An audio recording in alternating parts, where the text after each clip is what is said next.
You are about to reap all you have sown for this year or for the 4 years na nag-stay kayo sa Inverga. I'm so proud and so happy na I am given this chance to congratulate you dahil kayo ay magtatapos na at sabi nga you're about to get out and to enter a new world, the real world. Alam niyo naman, no? CTHRM, lahat ng mga estudyante dyan is very close to my heart. Kasi sa 3 years of stay ko dito sa Inverga, kayo talaga ang palagi nagpapasaya sa akin at hindi lang yung palagi nagbibigay ng sakit ng ulo. Pero I'm very happy, lalo na dun sa duration ng art appreciation class natin, di ba? Dun sa dalawang section ng CTHRM. Oh, tatlo pala, sorry. Tatlong sections.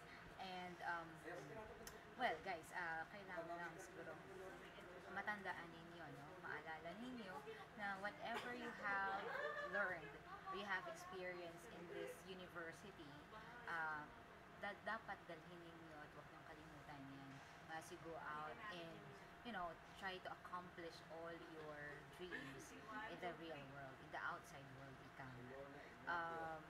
And one thing more, sabi lahat ng tao na nakakasalamuha natin, no, never forget na you will learn or you can learn something from them. Kahit pag galit o masama ang tingin nila sa'yo, those are just perceptions of other people. So, lahat ng mga victorious, successful na tao, ang meron sila ay yung hindi sila nakakalimot sa lahat ng mga taong nagdumaan o napadaan sa kanilang mga buhay. So, I hope you won't forget me. Well, to certain people, like ni Relea, BGs, isa kayo, kayo yung mga tao na nagdagdag ng saya sa aking stay din dito sa Inverga. And I'm looking forward to see you accomplished and successful in your chosen career.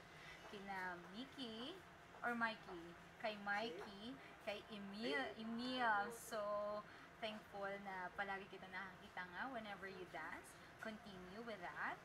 Kay Abet, si Mr. Gigolo, sorry.